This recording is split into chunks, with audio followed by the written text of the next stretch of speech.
Olá pessoal, dando continuidade. Até aqui vimos quem pode prender em flagrante, quem deve prender em flagrante, as situações flagranciais, se é possível, sem nenhum critério, fazer uso de algemas. Tratamos da súmula vinculante 11 do STF, falamos também da relação entre a prisão em flagrante e o direito fundamental à inviolabilidade de domicílio. Agora vamos ver a classificação dos flagrantes vistos. Trata-se de questões terminológicas e o concurso público vai cobrar isso. Entretanto, você já tem o seu entendimento muito fomentado, porque nós não trabalhamos a decoreba, nós conversamos, dialogamos e você entendeu muita coisa, sem precisar decorar. Então vai ficar fácil para você agora. Se na questão de prova for perguntado a você o que é o flagrante facultativo e o que é o obrigatório, para que você marque, ou se vier em uma questão de prova, a menção ao flagrante facultativo e ao obrigatório. Você também vai saber o que é. Lembra que nós falamos que qualquer um do povo pode prender em flagrante e que as autoridades policiais e seus agentes devem prender em flagrante. Artigo 301 do Código de Processo Penal. Então, qual é o flagrante facultativo? É o da autoridade policial ou é aquele efetivado eventualmente por qualquer pessoa do povo? É lógico que é o flagrante efetivado eventualmente por qualquer pessoa do povo. Então, qual é o flagrante facultativo? É esse, de quem pode prender em flagrante. E qual é o obrigatório? Também chamado de compulsório, aquele efetivado pelas autoridades policiais ou seus agentes.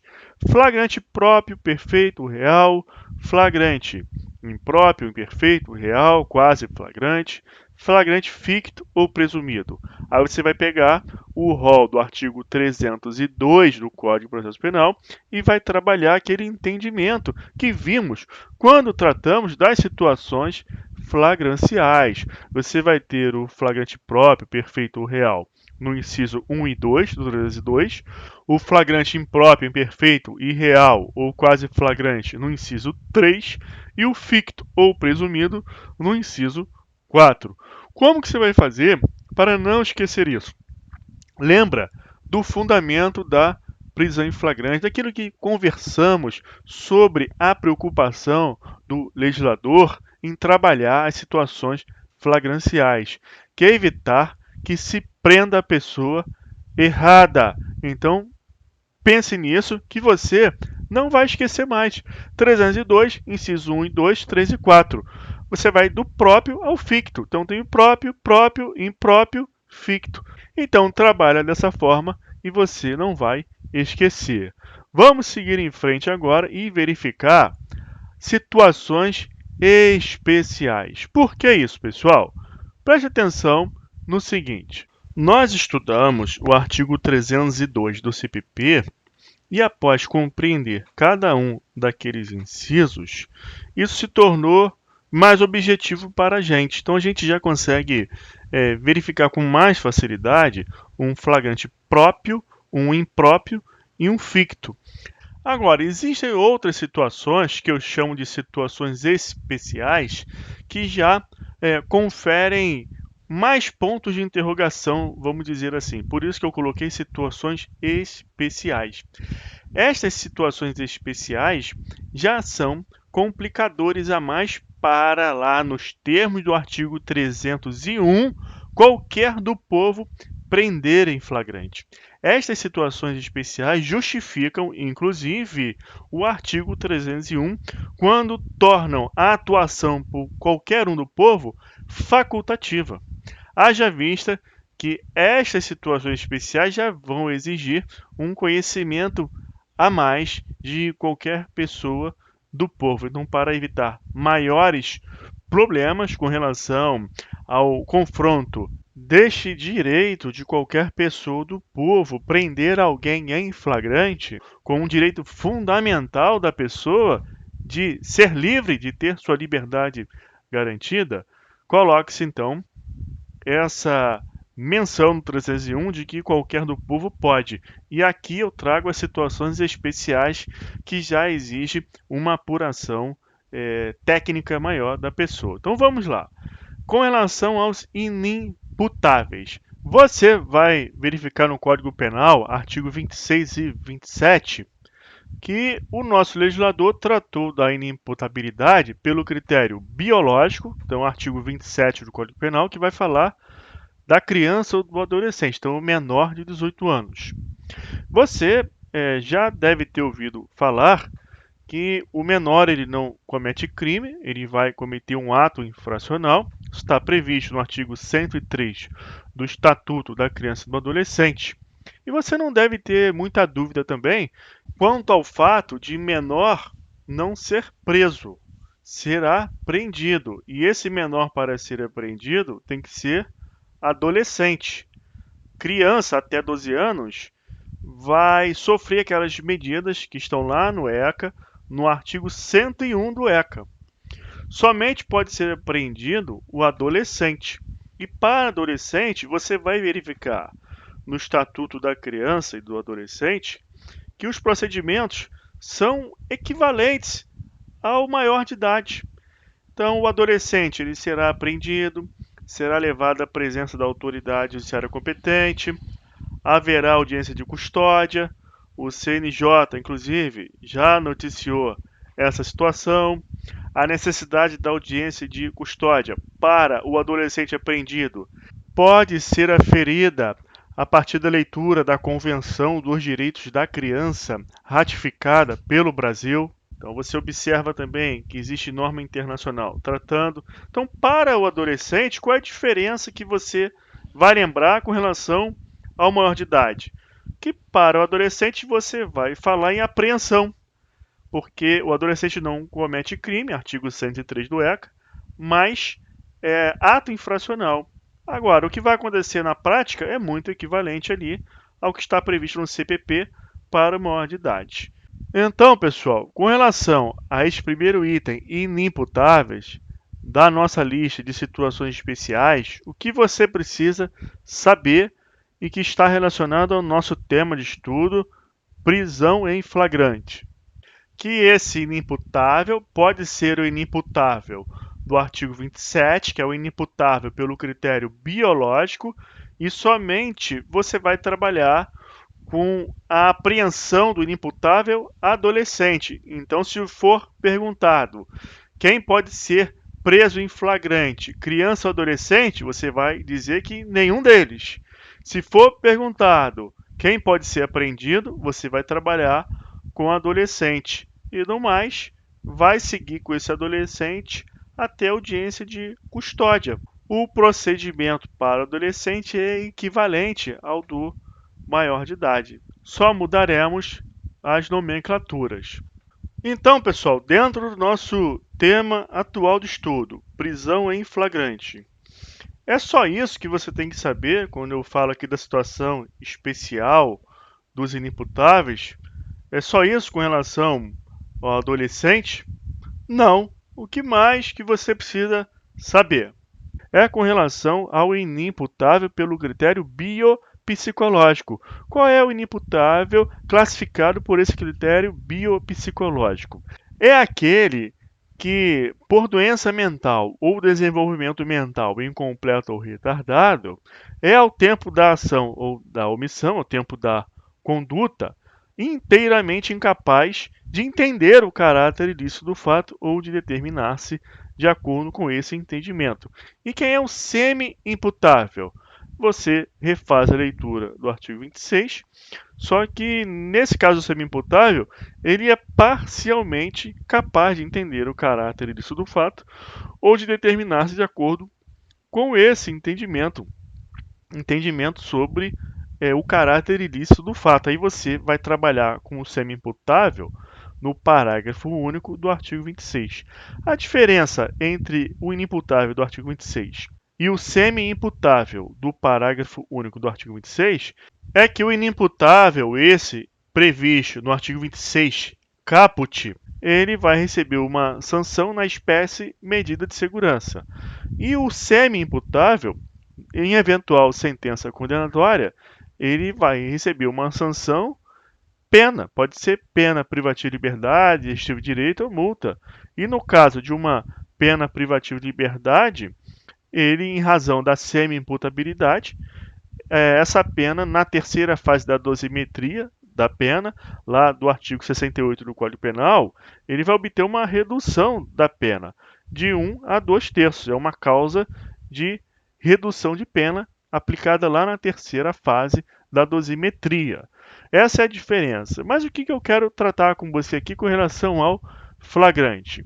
Que não importa se esse inimputável ele é um inimputável pelo critério biológico, se é menor, ou se ele é um inimputável pelo critério biopsicológico. Bio, porque tem que ter a doença mental, o desenvolvimento mental incompleto ou retardado. E o psicológico é porque o artigo 26 caput exige do juiz que verifique se essa pessoa que possui essa doença mental era inteiramente incapaz de entender o caráter ilícito do fato ou de determinar de acordo com esse entendimento. Então, o que você precisa saber aqui para o flagrante? Não importa se é inimputável pelo critério biológico, biopsicológico ou se é um semi-imputável.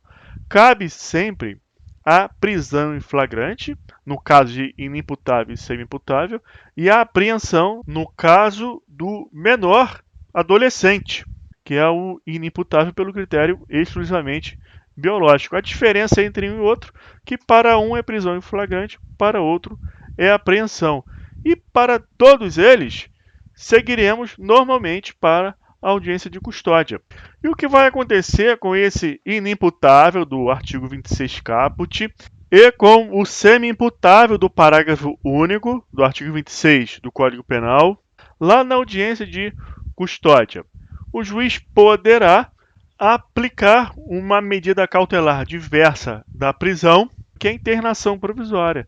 Artigo 319, inciso 7 do Código de Processo Penal. E quando eu me refiro a esse momento da audiência de custódia, quando o juiz poderá converter a prisão em flagrante do inimputável do artigo 26 caput e do semi-imputável do artigo 26, parágrafo único do Código Penal, para internação provisória do artigo 319, inciso 7 do Código de Processo Penal, eu quero que você não se adiante no estudo da matéria e aguarde a chegarmos nesse momento da aula, ou seja, chegarmos lá na audiência de custódia. E vamos estudar por que o juiz poderá. Tem requisito para o juiz poder agir dessa forma, fazer as devidas conversões, seja com relação ao imputável, ao maior de idade, a pessoa que não é enquadrada no artigo 26 caput nem no parágrafo único. Ou seja, pode o juiz fazer uma conversão de prisão em flagrante em preventiva de um sujeito imputável ou converter prisão em flagrante para internação provisória do inimputável ou do semi-imputável sem qualquer critério de ofício. Então você aguarda chegarmos lá na audiência de custódia. Em julho, tivemos uma decisão do STF proferida pelo ministro Celso de Mello, vedando essa possibilidade de atuação de ofício do juiz nessas conversões da prisão em flagrante lá na audiência de custódia, em razão do que dispôs o pacote anticrime. Entende o ministro Celso de Mello que essa exigência de provocação, seja por representação da autoridade policial ou requerimento do MP, também tem que ser aplicada lá no artigo 310, lá no momento da prisão em flagrante para conversão, seja conversão em internação provisória ou conversão em prisão preventiva ou qualquer outra medida cautelar no caso de liberdade provisória. Mas você aguarda. O que eu quero que você preste atenção agora é nas modalidades de prisão em flagrante, quando que uma pessoa pode ser presa em flagrante, e nesse caso de situações especiais que estamos vendo agora, nesse primeiro tópico com relação aos inimputáveis, que o adolescente ele é apreendido em razão de flagrante de ato infracional. E o inimputável do artigo 26 pode ser preso em flagrante. O semi-imputável também. O que vai acontecer lá na audiência de custódia, aí é uma outra situação jurídica que vamos estudar no momento oportuno, ok? Vamos trabalhar agora outra situação especial com relação à Lei 9.099 de 95, que regula na seara criminal o procedimento e o processamento daquelas infrações de menor potencial ofensivo. O que você tem que desmistificar a partir de agora? Que não cabe prisão em flagrante para esses crimes submetidos a essa legislação. Então você tem que esquecer isso. Então, se você ouvir alguém dizer, não, com relação à Lei 9.099, GCRIM, não cabe prisão em flagrante. Desmistifica isso, esquece isso. Você vai falar que cabe e você vai explicar o motivo. Da seguinte maneira, nos termos do parágrafo único do artigo 69 da Lei 9.099 de 95, o autor do fato que for imediatamente encaminhado ao juizado especial não se imporá a prisão em flagrante. Se não houver essa possibilidade de encaminhamento imediato, o autor do fato ele precisa assumir o compromisso de comparecer ao juizado na data aprazada, na data fixada. Se ele não quer assumir esse compromisso, ou seja, ele não quer assinar o termo circunstanciado, aí você pode sim afirmar que cabe a prisão em flagrante. Qual o cuidado que você tem que ter? É com relação a contravenções penais para as quais o preceito secundário faz uma previsão apenas de pena de multa isoladamente. Porque as contravenções penais, elas se distinguem do crime pelo preceito secundário nos termos do artigo 1º da Lei de Introdução ao Código Penal.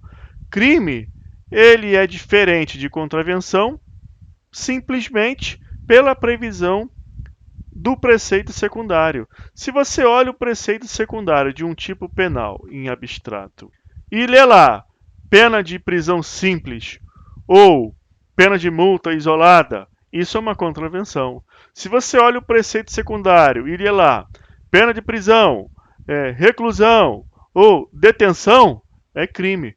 A diferença simplesmente é essa. A contravenção tem uma previsão no preceito secundário de prisão simples ou multa isoladamente. Só que se uma pessoa ela pratica uma contravenção penal, só que essa contravenção penal tem como sanção uma pena de multa isoladamente, tão somente a multa, ela nunca ficará presa. Se ela nunca ficará presa, ela não pode ficar nunca presa, nem mesmo provisoriamente. Não faz o menor sentido. Por isso que o próprio CPP ele traz uma norma geral para as medidas cautelares e com relação à prisão, de que não se imporá a prisão se não for previsto no preceito secundário a pena de prisão, que é esse caso que eu estou colocando da contravenção quando tiver uma previsão isolada de pena de multa. Tá ok, pessoal? Mas o que você guarda aí na sua mente? Regra geral, cabe prisão em flagrante com relação às infrações para as quais se aplica a Lei 9.099. Isso é regra geral. Aí você vai trabalhar depois o seu conhecimento, principalmente em prova subjetiva, prova oral, a prova discursiva, com relação a essa questão da contravenção penal, quando tem lá no preceito secundário exclusivamente a previsão de pena de multa. Tá ok, pessoal? Agora, eu vou trazer um conhecimento a mais para você, aproveitando o ensejo que estamos tratando da Lei 9.099 de 95, para falar desse julgamento em plenário virtual realizado pelo STF, no sentido de que a lavratura do termo circunstancial de ocorrência não é ato de polícia judiciária. Quem é a polícia judiciária nos estados? É a polícia civil. Então, olha aqui, em julgamento no plenário virtual do Supremo Tribunal Federal, encerrado no dia 27 de junho de 2020, na ação direta de inconstitucionalidade 3807, os ministros, por maioria, assentaram o entendimento que a lavratura do termo circunstanciado do artigo 69 da Lei 9.099 de 95 não é ato de polícia judiciária. Olha aqui, ó. Atualmente, o termo circunstanciado de ocorrência é lavrado pela Polícia Militar e encaminhado diretamente para a Justiça em 2 estados, sendo a Brigada Militar do Rio Grande do Sul e a Polícia Militar de Santa Catarina as pioneiras no procedimento. Ambas já atuam nesse sentido desde o final da década de 90. Então é algo recente, de junho de 2020, e eu trago para você aqui para fortalecer ainda mais o seu conhecimento. Sem dúvida que teremos aulas de legislação esparsa. Vamos tratar da Lei 9.099 de 95 em uma sequência de aulas específicas, mas já fica aí esse conhecimento inoportuno, uma vez que estamos tratando do termo circunstanciado relacionado à prisão em flagrante. Tá ok, pessoal? Então vamos fazer uma pausa e, na sequência, vamos continuar verificando as situações especiais relacionadas ao flagrante delito. Até lá, um abraço.